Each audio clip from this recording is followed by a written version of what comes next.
네, 개장 전 체크리스트입니다. 시장 보기 오늘 생일 맞은 세미 아나운서 잘 정리를 해주셨는데요.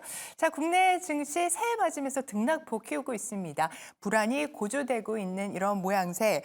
자, 저희 2시간 후면은 금요일장 개장을 앞두고 있습니다. 챙겨봐야 할 이슈 이화진 하이투자증권 스마트 PB센터 과장 얼른 모시도록 하겠습니다. 네, 어서 오십시오. 네, 안녕하세요. 네, 쉽지만은 않았던 새해 첫 주였는데 그래도 금요일입니다. 새해 복 많이 받으시고요. 네, 새해 복 네. 자, 그러면 개장 전 체크리스트 바로 확인하겠습니다. 네, 첫 번째 체크 사항은 불닭 볶으면 이 하나로 대박난 삼양식품 작년 상승률이 70% 넘었다라고 하는 이야기입니다. 자, 그러면 라면주 또 음식료 관련주 한번 체크를 해볼 텐데요. 저는 제일 궁금한 게 이렇게 삼양이 70% 네. 연간 상승률을 기록할 때 농심은 14%가 올랐거든요. 가장 큰 이유가 어디에 있을까요? 일단은 마케팅을 제일 잘했다 좀 생각을 하고 있습니다. 뭐 특히 뭐 영국이나 북미 쪽 이런 SNS에서 이제 그런 매운맛에 대한 마케팅이 시장에서 통했던 것 같고, 뭐 실제적으로 이제 작년 라면 그 수출액 자체가 전반적으로 한 9억 달러 정도 이상이 좀 나오는 부분인데, 실제적으로 한 1조 정도라고 본다고 하게 되면은 그 중에서도 사양식품이 굉장히 좀 많이 좀 팔렸던 측면이 있었지 않았나 생각을 하고 있고요. 오늘 중국이나 원래 이제는 동남아시아 같은 경우는 워낙 이제 농심이나 사양식품 같은 경우 라면의 수출이 원래 많았었지만은 결국에는 북미 쪽이나 이제 유럽 쪽에 좀 확대되는 부분이 어떻게 보면은 시장에서 좀 더 커질 수 있는, 아니면 올해 같은 경우도 뭐 공장 증설을 통해서 그만큼 가동률이 올라간다라고 하게 되면은 어떻게 보면은 올해 그런 흐름이 올해도 충분히 계속 이어질 수 있지 않을까 생각을 하고 있습니다. 네, 그러면 작년에 잘 갔던 삼양식품이 올해도 농심 상승률 초월할 수 있을까요? 어떻게 보십니까? 근데 사실- 어떤 게 더 잘 갈까요? 아니면은 근데 사실 이제 물론 아까 이제 말씀하셨지만 금리 인하 시기이긴 하지만은 결국에는 지금 이런 라면에 대한 연간 영업이익률이 대략 한 성장률이 한 12%, 10%대를 감안했을 때 과연 로봇이나 AI 이런 고성장 높은 에 대한 수급 쪽이 더 몰리지 않을까 좀 생각도 없지 않아 하고 있습니다. 이미 작년 같은 경우는 물론 이제 워낙 이제 그 우크라이나 사태로 인해서 소맥이나 아니면 팜유에 대한 원자재 가격이 빠르게 좀 올라왔다 보니까 이제는 그 가격대가 내려오면서 그 스프레드 마진 자체가 넓어지다 보니까 좀 재무적인 개선 부분들이 시장에서는 통하지 않았나라고 생각을 하고 있는데, 이제 그게 만약에 올해 좀 금리 인하 시기가 된다라고 했을 때 좀 다양한 수급처 요인이 좀 되지 않을까. 물론 작년보다 삼양식품이 올해도 더 좋을 수는 있겠지만은 좀 매력적인 그건 측면에서는 좀 다른 쪽의 대안이 더 크지 않을까 좀 생각을 하고 있습니다. 네. 그래도 라면 같은 경우에는 가성비가 좀 높은 아이템이다 보니까 네. 이게 특히 경기 침체에 대한 우려가 배도가 될 때 음식료 중에서는 가장 좀 눈길이 먼저 좀 간다라고 하는 분석도 좀 있는 것 같습니다. 음식료 쪽 섹터는 어떻게 보십니까, 부장님? 저도 과장님하고 좀 의견이 비슷한 게 뭐냐면, 물론 그런 건 있어요. 라면이 이제 기호식품화 됐고, 거꾸로 또 만약에 실질 소득이 줄어들어도 이제 수요가 올라갈 수 있는 탄탄한, 아니면 이 이익의 변동성이 작은 필수 소비재이기 때문에 경기가 우리가 예상하지 못한 둔화폭이 깊어진다든지 이러면 선택이 될 수 있죠. 왜냐하면 펀더멘탈이 다른 어떤 업종보다는 탄탄하니까. 여기서 탄탄하다는 건 성장률이 아니라 하방의 압력이 낮으니까. 근데 문제는 뭐냐면 작년에 좀 많이 올랐고, 그리고 최근에 이제 나타나고 있는 게, 우리가 아까 유가도 얘기했고 운임도 얘기했지 않습니까? 수혜주 운하를 뚫고 오는 것보다 희망봉을 돌고 오게 되면 아무래도 우리나라 입장에서는 수입 비용, 이게 희망봉을 돌고 오는 게 다 어디로 가는 걸까요? 동아시아 쪽으로 가는 거예요. 그러면 운임 비용이 높아지고 유가에 의한 리스크가 있다라는 거는 다분히 원자재 비용이 높아질 수 있는 비용이고, 작년에 이제 필수 소비재 쪽 듣고, 그리고 거기다가 뭐 라면이 좋았던 거는 뭐 삼양식품의 경쟁력도 있지만 사실은 그 에너지 비용이나 제반 원자재 비용이 낮았던 부분들도 있습니다. 이런 게 작년보다 올해는 조금은 덜 할 수 있기 때문에 이 선택지의 차이인 것 같아요. 이게 펀더멘탈이 그래서 급격히 나빠지는 이런 게 아니라, 말씀하신 것처럼 금리가 뭐 경기 침체가 아니라 금리를 낮춰주면서 그동안 눌려 있었던 성장의 어떤 느낌을 갖고 있던 업종들이 이제 뭐 성장이 높아지기 때문에 선택에 있어서는 다소 조금은 열의에 있을 수도 네. 있다 정도 이렇게 보시면 될 것 같아요. 네, 빠른 매크로 상황 지금 변화 과정 속에서 섹터의 매력도는 상대적으로 좀 밀릴 수 있다라는 두 분의 말씀 있었고요. 자, 그러면 바로 저희 다음 체크리스트의 두 번째 사항 체크해 보도록 하겠습니다. 자, 두 번째 내용 보시면 미국 호황 누리는 현대차, 변수는 트럼프 이렇게 나와 있습니다. 우선 현대차, 기아, 미국이 이제 한국을 제치고 현대차, 기아의 최다 판매국 자리에 올랐다라고 하는 점 일단 말씀을 드리고 미국 시장에서도 스텔란티스를 제치고 4위, 판매 4위 업체로 오를 가능성 대두되고 있는 것 같아요. 그 정도로 정말 치열한 경쟁이 있는 미국 시장에서 선전을 해주고 있는데 지금 어떻게 판단을 하십니까? 주가 자리는 또 어떻고요? 네, 사실 뭐 2022년 한 8월쯤으로 이제 기억을 하고 있는데 이제 당시 이제 북미 공장에서 이제 그걸 판매하지 않는 이제 제품에 대해서는 이제 뭐 보조금을 뭐 안 준다 그 이슈가 나오게 되면서 뭐 현대차, 기아차도 뭐 발빠르게 조지아 공장 건설 이제 착공에 들어가는 이제 흐름이 나왔습니다. 그러니까 보조금을 안 받았음에도 불구하고 작년에 북미 시장에서 굉장히 선방을 좀 했다는 측면에서는 과연 물론 올해 뭐 트럼프가 대선에 성공을 해서 이제 IRA 보조금을 뭐 철폐를 하네 이런 이슈가 나오더라도 그만큼 뭐 제품 가격이나 이런 흐름들 물론 이게 테슬라와 경쟁을 할 수는 있겠지만은 이게 3분기 실적도 마찬가지였지만은 사실 일반 가격대 낮은 제품들이 많이 팔리는 게 아니라 제네시스 라인과 같은 이제 프리미엄 라인이 좀 더 많이 팔렸다는 측면을 조금 중요하게 좀 봐야 되지 않을까라고 좀 생각을 하고 있습니다. 실제로 다른 차량들 같은 경우 물론 지난달에 12월 판매 데이터도 나오긴 했었지만은 실제로 이런 일반 차들 같은 경우는 한 10%, 12% 정도 전년 대비 좀 성장을 했지만은 특히 제네시스 라인 같은 경우는 20% 이상 좀 성장고가 좀 나왔다라고 생각을 하고 있습니다.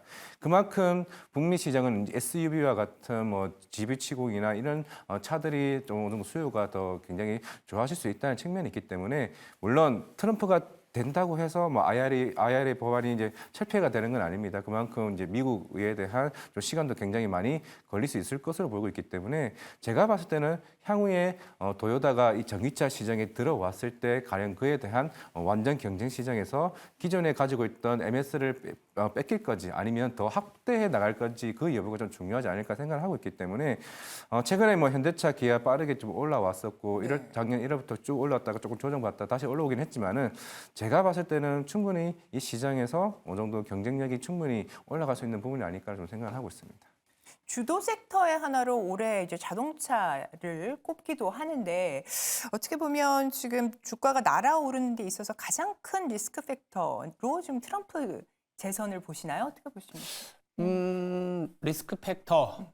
저는 사실 그러니까 올해 같은 경우에는 만약에 선택지를 따지면 상반기에는 반도체보다 오히려 자동차가 좋다는 얘기를 뭐 작년 말부터 계속 얘기를 했었고 매크로 플레이를 보면 뭐 이렇게도 할 수 있어요. 우리나라 원엔을 보시면서 작년에는 도요타 롱 매수, 현대차 숏이었어요. 엔화가 약했고 원엔 환율을 보시면 뭐 약간 엑셀을 만지실 수 있는 보시면 도요타 주가하고 현대차 주가를 그려보시면 원엔 환율 이렇게.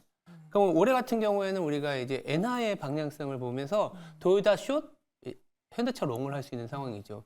왜냐하면 이제 우리가 BOJ의 즉 일본 은행의 통화정책 변경에 대한 기대감이 지금 1월 또 이제 있지 않습니까? 그러니까 통화정책을 변경한다라는 게 아니라 변경할 수 있는 기대감. 그리고 엔화가 너무 약했던 부분들로 인해서 일본 경제가 살아나다 보니까 자연 발생적으로 우리나라도 일본에 여행 많이 갔잖아요. 그래서 서비스 수지 도움도 줬죠. 수출의 어떤 경상수지가 찍혔죠. 우리 엔화가 더 이상 약해지지 않는 부분들이 있기 때문에 거기다가 춘투로 인해서 인플레이션 압력이 높아진다 그러면 엔화는 조금 더 강해질 수 있습니다. 우리나라 원화 대비. 그러니까 매크로 플레이로 봤을 때 1분기가 자동차, 특히 완성차가 상당히 탄탄하다라는 느낌을 받을 수 있을 것 같아요. 왜냐하면 실적에 대한 논쟁은 이미 작년에 피크아웃 해놨고 밸류에이션 낮아서 배당 플레이도 되고 그런 측면에서 보면 저는 자동차가 상당히 좀 괜찮은 선택지지 않을까라는 얘기를 좀 드리는 거죠. 네네. 1분기 말씀을 사실 센터장님이 좀 네. 주셨고 어제 나왔던 그 판매 데이터 보시면은 내수 쪽은 좀 부진할 거다 이렇게 전망을 하고 있네요. 보수적인 판매 가이던스를 좀 내놨습니다.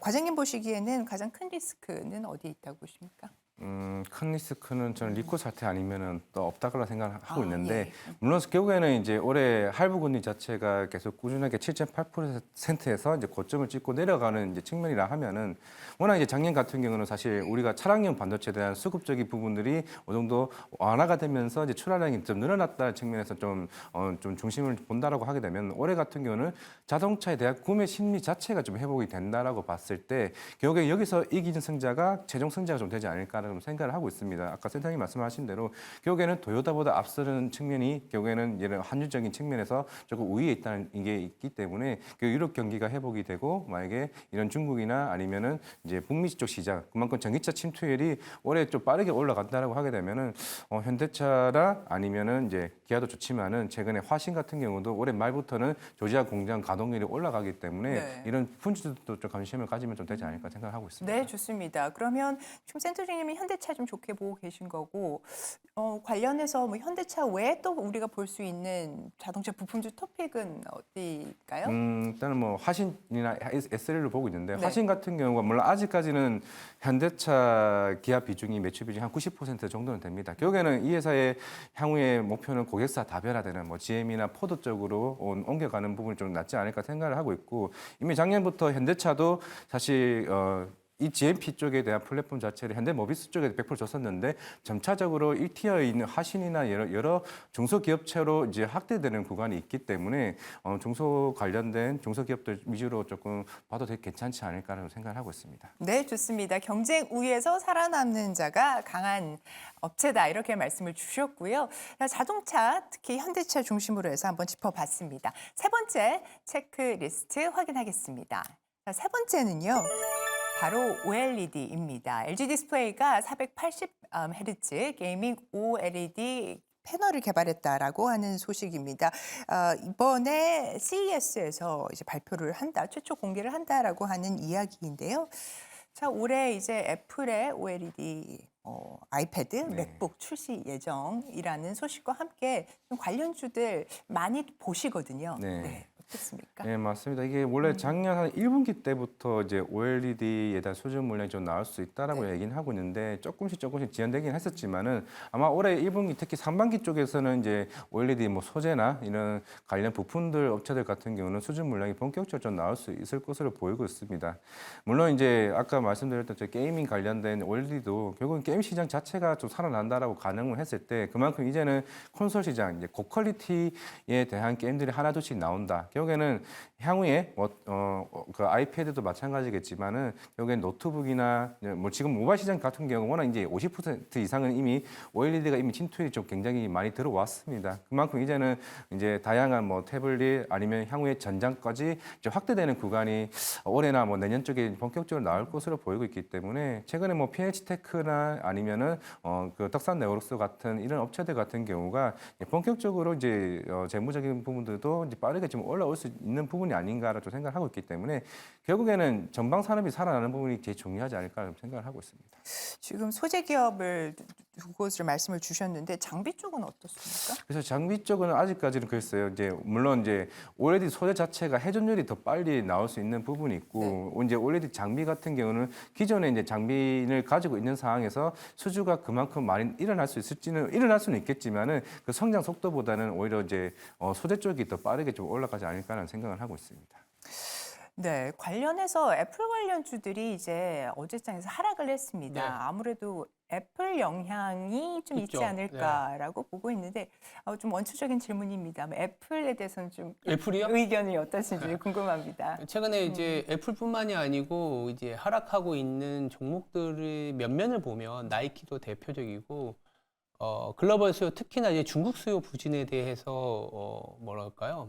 반영을 하고 있죠. 우리나라도 보시면 섬유 의복 업체에서도 중국과 관련주 그리고 이제 레저에서도 중국과 관련 수요가 좀 부진한 부분들이 저는 약간은 우려가 되고 이 LG 디스플레이도 마찬가지예요. 수요적인 측면이 좀 고민이 돼요.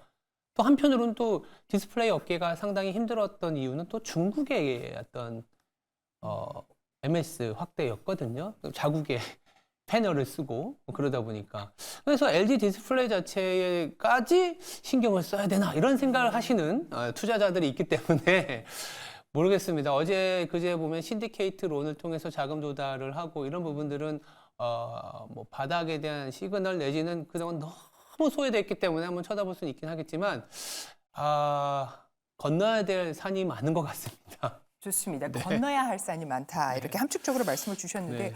올해 IT 수요 괜찮아진다고 하지 않았습니까, 과장님? 네, 괜찮아질 걸 이제 보이고 있는데 네네. 생각보다 중국 쪽이 이제 빠르게 좀 못 올라오고 있는 부분이 좀 그런 부분이 아닌가 생각을 하고 있습니다. 물론 최근에 반도체 쪽에 대한 월간 데이터는 계속 꾸준히 좀 성장을 하고는 있긴 하지만은 결국에는 중국이 좀 더 빠르게 올라온다라고 했으면 이미 삼성전자, 하이닉스는 좀 크게 더 올라지지 않았을까 생각을 하고 있는데 그런 측면에서도 물론 중국이 강한 드라이브를 걸지는 않을 것으로 보이고는 있습니다. 물론 경기 부양책 하긴 하겠지만은 거기에 따라서 좀 더 IT 쪽은 충분히 좀 괜찮지 않을까는 그래도 이제 생각을 하고 있기 때문에 결국 시장 자체는 조금은 두고 보는 게 좀 좋지 않을까 생각하고 있습니다. 네, 좋습니다. 자, 그렇다면 OLED 관련된 토픽은 아까 말씀 주셨던 PNH텍 네, 정도로 한번 정리를 해보도록 하겠습니다.